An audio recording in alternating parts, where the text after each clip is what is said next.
اعوذ باللہ من الشیطان الرجیم بسم اللہ الرحمن الرحیم السلام علیکم رحمۃ اللہ وبرکاتہ۔ جیسے کہ کل بھی ہم نے سورہ بقرہ کی 2 آیتوں کا ترجمہ تفسیر اور خلاصہ بیان کیا تھا، جس میں ارشاد ربانی ہو رہا تھا جب سامنے ہوئے جالوت کے اور اس کے فوجیوں کے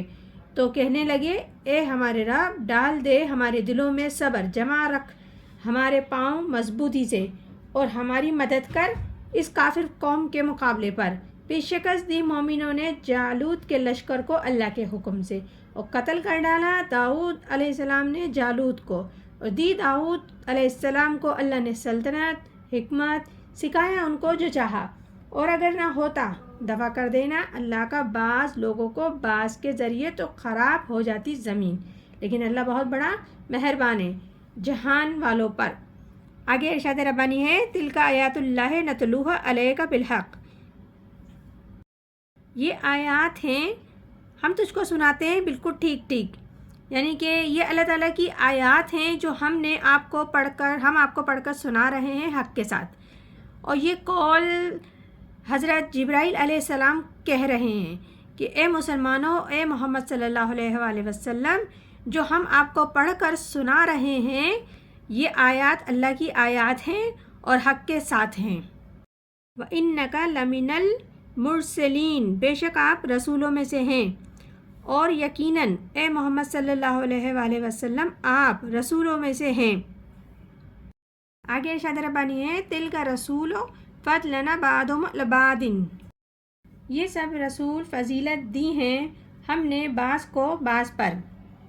اس آیت میں بتایا جا رہا ہے بہت اہم قانون واضح ہو رہا ہے کہ ہم نے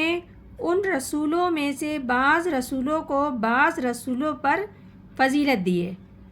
لیکن یاد رہے تفریق اگر کرتے ہیں رسولوں میں تو یہ کفر ہے۔ کسی بھی رسول میں تفریق نہیں کی ہے، کمی بیشی نہیں کی ہے، بس فضیلت دی ہے کسی کو کس چیز میں کسی کو کس چیز میں۔ ان کی تفصیلات، ان رسولوں کی تفصیلات جو فضیلت عطا فرمائی ہے وہ قرآن سے ثابت ہے، کیونکہ کوئی افضل ہے تو کوئی مفعول ہے، کسی کو کس اعتبار سے فضیلت دی ہے تو کسی کو کس اعتبار سے فضیلت دی ہے۔ جزوی فضیلت مختلف لوگوں کی ہو سکتی ہے، لیکن کل فضیلت تمام انبیاء اکرام میں صرف محمد صلی اللہ علیہ وآلہ وسلم کو حاصل ہے۔ منہم من کلم اللہ رفع بعضهم درجات، بعض ان میں سے وہ ہیں کہ کلام فرمایا ان سے اللہ نے اور بلند کیا ان میں سے بعض کو درجوں میں، یعنی کہ بعض ان میں سے وہ بھی رسول ہیں جن سے پروردگار عالم نے کلام فرمایا، جیسے کہ حضرت موسیٰ علیہ السلام، اور بعض کسی اور اعتبار سے درجات میں بلند و بالا کیے گئے۔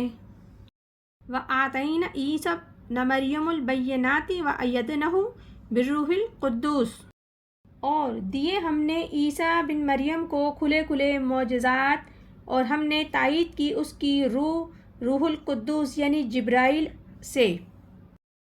اور ہم نے عیسیٰ بن مریم کو کھلی کھلی اپنی نشانیاں معجزات دیے، اور ہم نے ان کی مدد فرمائی حضرت جبرائیل علیہ السلام سے۔ آگے ارشاد ربانی ہے وَلَوْ شَاءَ اللَّهُ مَا اقْتَتَلَ الَّذِينَ مِن بَعْدِ مَا جَاءَتْهُمُ الْبَيِّنَةُ وَلَكِنَّ اخْتَلَفُوا فَمِنْهُم مِّنْ آمَنَ وَمِنْهُم مِّنْ كُفِرَ، اور اگر اللہ چاہتا تو نہ لڑتے وہ لوگ جو ہوئے ان پیغمبروں کے بعد، اس کے بعد کہ پہنچ چکی ان کے پاس واضح دلائل، لیکن وہ اختلاف میں پڑ گئے، پھر کوئی تو ان میں ایمان لایا اور کوئی کافر ہوا۔ اس آیت میں بتایا جا رہا ہے کہ لیکن اگر اللہ چاہتا تو یہ آپس میں نہ لڑتے نہ جھگڑتے، جیسے کہ یہودیوں کی آپس میں جنگ ہوتی رہی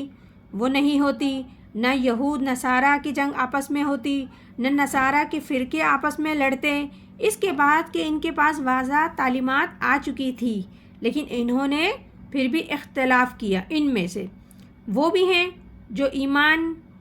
لائے گئے تھے، ایمان لائے، اور ان میں وہ بھی شامل ہیں جو کفر پر اڑے رہے، یعنی کہ اپنی ہٹ درمی پر اڑے رہے۔ وَلَوْ شَاءَ اللَّهُ مَا اقْتَتَلُوا، اگر اللہ چاہتا تو وہ باہم نہ لڑتے، یعنی کہ بتایا جا رہا ہے کہ اگر اللہ چاہتا تو ان پہ لازم کر دیتا، یعنی کہ جبراً یقینی طور پہ وہ اختلاف نہ کرتے، نہ لڑتے نہ جھگڑتے۔ لیکن اللہ یفعل ما یرید، لیکن اللہ کرتا ہے جو چاہتا ہے۔ اس آیت میں بتایا جا رہا ہے کہ اللہ جو بھی کرتا ہے وہی کرتا ہے جو وہ چاہتا ہے۔ اللہ نے دنیا کو اس حکمت پر بنایا کہ یہ دنیا کی زندگی ایک آزمائش ہے اور آزمائش کے لیے آزادی دی ہے، تو جو شخص غلط راستہ اختیار کرتا ہے، جانا چاہتا ہے، تو اس کو بھی آزادی ہے، اور جو سیدھے راستے پر آنا چاہتا ہے تو اس کو بھی آزادی ہے۔ تو وہ بندہ اپنے اختیار سے وہ جیسا استعمال کرے گا اس کے مطابق جزا و سزا پائے گا۔